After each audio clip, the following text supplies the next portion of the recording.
Frères et sœurs, que la paix et la grâce de notre Seigneur et Sauveur Jésus-Christ soient avec vous.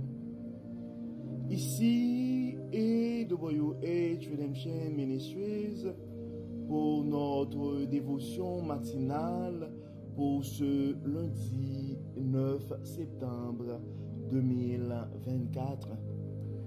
Toujours dans la mission de vous accompagner, réveil après réveil, matinée après matinée, journée après journée, sur le chemin du royaume de Dieu. Car l'essentiel, frères et sœurs, est dans le royaume de Dieu. La force est en Dieu. La sécurité est en Dieu, la protection est en Dieu, l'abondance est en Dieu, la sagesse, frères et sœurs, est en Dieu, et surtout l'espérance est en Dieu. C'est pourquoi nous nous répétons à chaque instant, cherchons d'abord le royaume de Dieu et sa justice, et toutes les autres choses nous seront données en plus. Oui, bon réveil mon frère, bon réveil ma soeur, que le nom de l'Éternel soit béni ce matin, que le nom de l'Éternel soit glorifié, que le nom de notre Dieu soit exalté, car il nous garde en vie.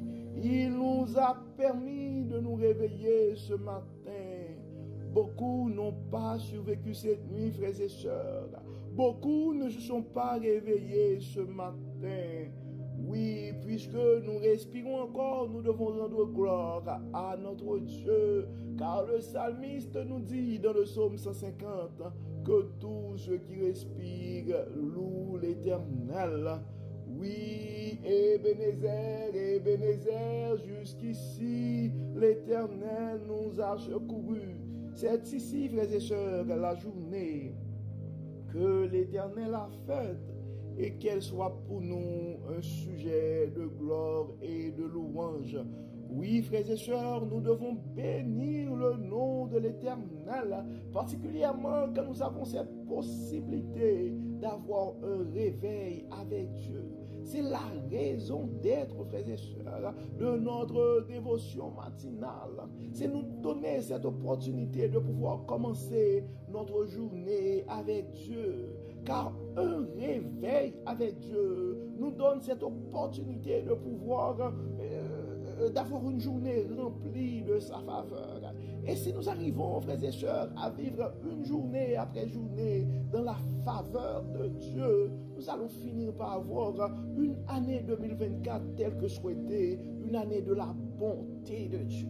Et en accumulant des années de la bonté de Dieu, frères et sœurs, nous allons finir par avoir une vie remplie de ses plus riches bénédictions sur plusieurs générations. C'est pourquoi, mon frère, c'est pourquoi, ma soeur, si tu penses à quelqu'un ce matin, je t'invite à partager ce message à un frère ou à une soeur, car on ne sait jamais ce que la parole de Dieu peut faire dans la vie de l'un de ses enfants. Donc, si tu fais partie des groupes, des communautés sur les réseaux sociaux, nous vous invitons, frères et sœurs, à partager ce message, car on ne sait pas ce que Dieu peut réaliser dans la vie de quelqu'un à travers sa parole. Donc, le texte qui nous est proposé ce matin, frères et sœurs, c'est le texte que nous trouvons en Actes chapitre 1er, verset 1 à 8. Actes chapitre 1er, verset 1 à 8. Nous allons lire, comme d'habitude, la version, la Bible du Semeur. Cher Théophile, dans mon premier livre, j'ai exposé tout ce que Jésus a commencé de faire et d'enseigner, jusqu'au jour où il fut enlevé au ciel après avoir donné par le Saint-Esprit ses instructions à ceux qu'il s'était choisis comme apôtres. Après sa mort, il se présenta à eux, vivant, et leur donna des preuves nombreuses de sa résurrection. Il leur apparut pendant 40 jours et leur parla du royaume de Dieu. Or, un jour, il prenait un repas avec eux. Il leur recommanda de ne pas quitter Jérusalem, mais d'y attendre que son Père leur accorde le don qu'il leur avait promis. C'est le don que je vous ai annoncé, leur dit-il, car Jean a baptisé dans l'eau, mais vous, c'est dans le Saint-Esprit que vous serez baptisés dans peu de jours. Comme ils étaient réunis autour de lui, ils lui demandèrent, Seigneur, est-ce à ce moment-là que tu rendras le royaume à Israël? Il leur répondit, il ne vous appartient pas de connaître les temps et les moments que le Père a fixés de sa propre autorité. Mais le Saint-Esprit descendra sur vous. Vous recevrez sa puissance et vous serez mes témoins à Jérusalem, dans toute la Judée et la Samarie et jusqu'au bout du monde. Nous venons de lire, frères et sœurs, le texte que nous trouvons dans Actes des Apôtres, chapitre 1er, verset 1 à 8. En fait, du verset 1 à 3, c'est l'introduction du texte, c'est comme une mise en contexte. Donc on voit que ce texte a été adressé à Théophile et ça a expliqué un peu les 40 derniers jours de Jésus-Christ, ses relations, ses promesses avec ses disciples. Et dans le verset 4, ça commence à parler et le titre c'est « La promesse de l'Esprit ». La promesse de l'Esprit. Donc, il y avait une promesse, et Jésus-Christ avait fait une promesse à ses disciples. Il dit, présentement, je suis avec vous. Donc, le Fils était là présent avec ses disciples. Mais après son ascension, 40 jours après sa mort, donc, il y avait cette promesse du Saint-Esprit. Et on voit que le Saint-Esprit, c'est ces forces qui nous animent, c'est ces forces que nous avons besoin et pour prêcher l'Évangile.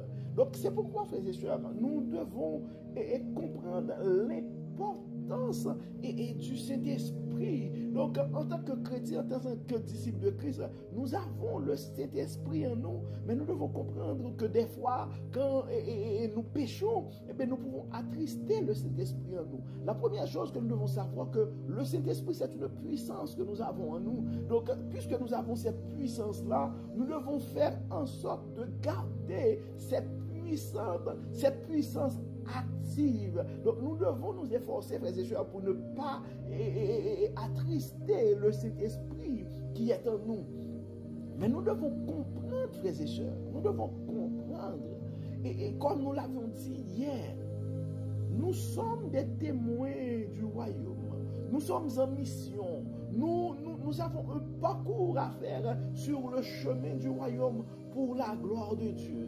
Mais nous devons comprendre que nous ne pouvons pas faire ce travail tout seul. Nous avons besoin de l'aide de Dieu pour faire ce travail. Et la force de Dieu qui se manifeste en nous pour faire ce travail, c'est ce Saint-Esprit. C'est pourquoi, frères et sœurs, nous devons comprendre que nous ne sommes que des instruments dans la main de Dieu, qui sont actifs par le biais de son Saint-Esprit. Et c'est pourquoi, frères et sœurs, nous devons prêter beaucoup attention aux instructions de Dieu. Donc, avant de faire des choses, il faut premièrement nous assurer que nous avons l'ordre du Saint-Esprit et nous avons été vraiment envoyés, car nous ne sommes pas dans le ministère pour nous autres. Nous ne sommes pas sur le chemin du royaume pour notre propre gloire, pour notre propre satisfaction. Nous sommes là pour faire l'œuvre de Dieu. C'est important. Donc on voit dans le verset 4, ça dit, or un jour, il prenait un repas avec eux, ça c'était la promesse, il leur recommanda de ne pas quitter Jérusalem, mais d'y attendre que son Père leur accorde le don qu'il leur avait promis. C'est le don que je vous ai annoncé, leur dit-il. Car Jean a baptisé dans l'eau, mais vous, c'est dans le Saint-Esprit que vous serez baptisés dans peu de jours. Des fois, frères et sœurs, il faut avoir la patience pour attendre l'ordre de Dieu, pour attendre l'onction de Dieu, pour attendre le message que Dieu va nous confier. Des fois, il faut éviter de commencer à parler pour nous autres, de commencer à exprimer nos propres pensées. Mais des fois, il faut prendre le silence, il faut être patient pour écouter la voix de Dieu, pour savoir exactement et là où Dieu veut nous envoyer. Et pour savoir aussi, des fois, on est dans une place, il ne faut pas se déplacer. Donc, on voit que donc le rendez-vous de Dieu, et les apôtres devraient recevoir le Saint-Esprit à Jérusalem. Et des fois, notre erreur, frères et sœurs, c'est Dieu nous demande d'attendre à Jérusalem pour qu'on puisse recevoir d'abord le Saint-Esprit. Mais nous autres, nous sommes trop zélés. Nous quittons Jérusalem et nous allons commencer à évangéliser. Alors que Dieu nous a placés probablement quelque part pour nous instruire, pour nous donner ses instructions, pour nous donner sa puissance, pour nous donner son onction. Donc si tu es à Jérusalem présentement, mon frère, sois patient, attends la puissance du Saint-Esprit qui t'a été promise. Verset 6, ça dit, comme ils étaient réunis autour de lui, ils lui demandèrent, Seigneur, est-ce à ce moment-là que tu rendras le royaume à Israël?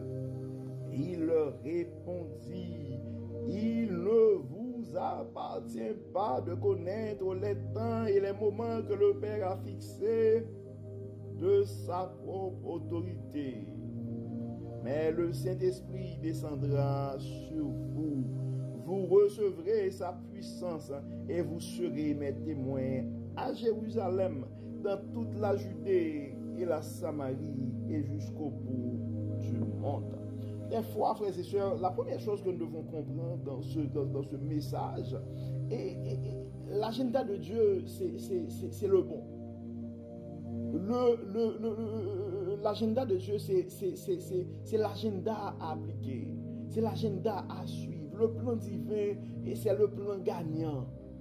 N'essayons pas de changer des choses, de modifier des choses. Le plan divin, c'est le plan gagnant. Ça, c'est la première chose que nous devons réaliser, frères et sœurs. Le plan divin, c'est le plan gagnant. Des fois, on cherche à manipuler des choses ou à anticiper les choses. Écoute, mon frère, le plan divin, c'est le plan gagnant. Le plan divin, c'est le plan gagnant, ma sœur. N'essayons pas d'anticiper les choses et faisons confiance à Dieu. Faisons confiance à l'agenda de Dieu, frères et sœurs. Et autre chose, donc ça n'appartient pas à nous de connaître les temps et les moments que le Père a fixés de sa propre autorité. Mais la seule chose que nous devons être à l'écoute du Saint-Esprit. Nous devons être à l'écoute de Dieu. Ça dit, mais le Saint-Esprit descendra sur vous. Vous recevrez sa puissance.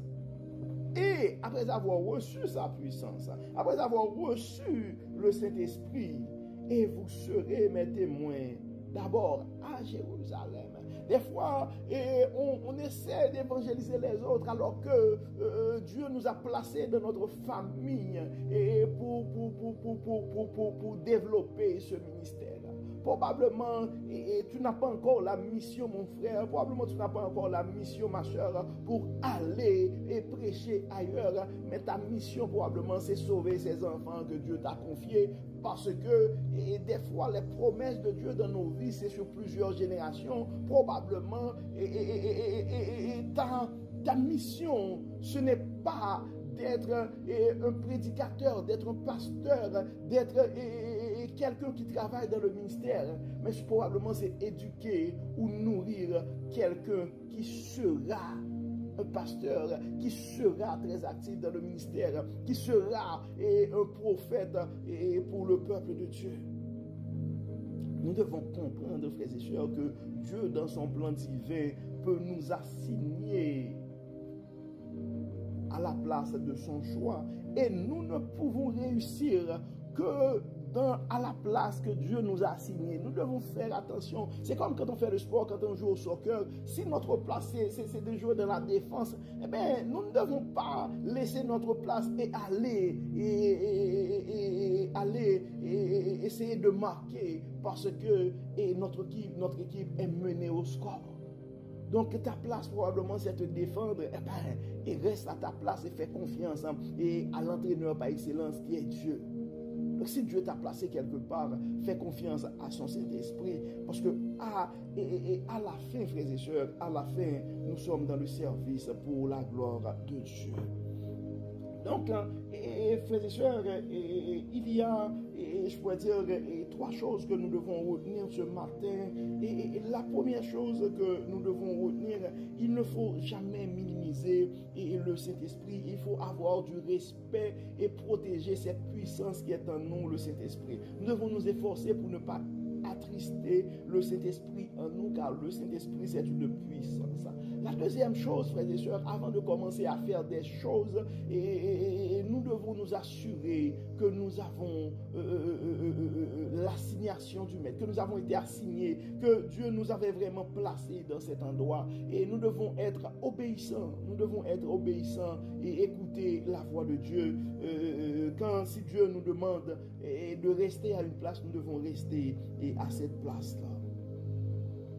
Et autre chose que nous devons comprendre, frères et sœurs, que nous ne pouvons pas avoir du fruit sans l'aide du Saint-Esprit. Ça nous prend le Saint-Esprit en nous pour être des témoins du royaume. Donc la parole est claire là-dessus. Mais le Saint-Esprit descendra sur vous. Nous lisons Acte 1er, verset 8. Mais le Saint-Esprit descendra sur vous. Vous recevrez sa puissance.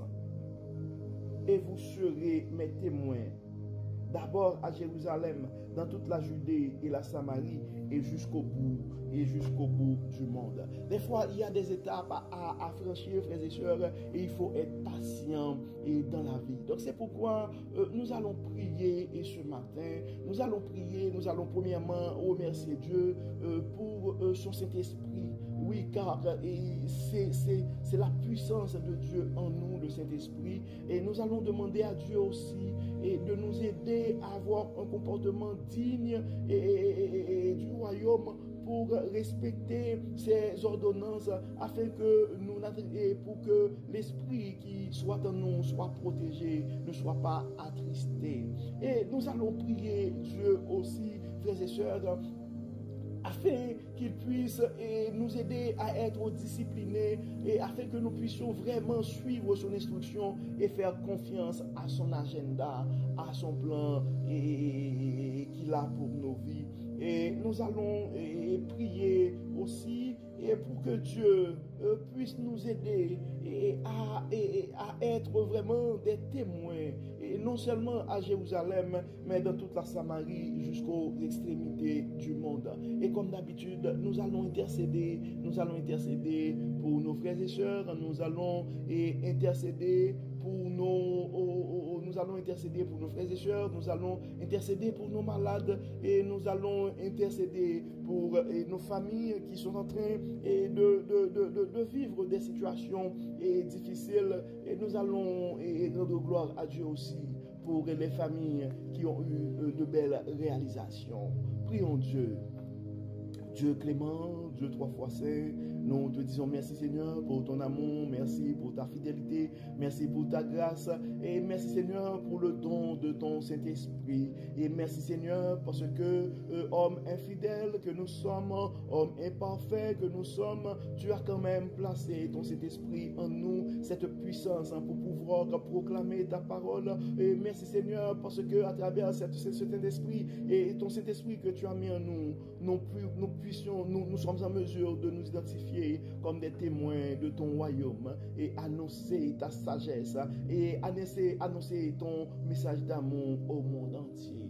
C'est pourquoi, Dieu Tout-Puissant, nous te demandons de nous aider à garder ta parole dans nos cœurs, de nous aider, Seigneur, à avoir un comportement digne et de cette tâche qui nous est confiée.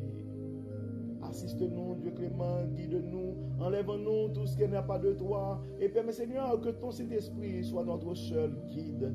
Dieu clément, nous remettons entre tes mains nos projets. Permets, Seigneur, que les projets qui vont se réaliser dans nos vies, ce sont les projets de ton choix. Oui, Seigneur, ta volonté dans nos vies et non les nôtres. Oui, Seigneur, ta volonté dans nos vies et non les nôtres. Dieu clément, guide-nous, assiste-nous, instruis-nous. Et nous aimerions profiter aussi de cette occasion, Dieu clément, non seulement pour te remercier pour les progrès et que tu es en train de faire dans l'état de santé de certains de nos frères et sœurs qui sont malades, mais nous aimerions intercéder aussi pour d'autres qui attendent une guérison, pour d'autres qui attendent une réponse de ta part. Oui, Seigneur, beaucoup ont des diagnostics et maintenant on a du mal à trouver un traitement. D'autres ont des symptômes, mais il n'y a pas encore de diagnostic. Toi, le grand médecin par excellence, tu les connais par leur nom, tu connais leurs adresses. Nous demandons de les toucher, de les accompagner, de les bénir d'une double portion de bénédiction. Nous remettons, Seigneur, le personnel qui les soigne entre tes mains. Nous remettons les membres de la famille, les amis, les proches qui les assistent dans leur période et dans ces maladies.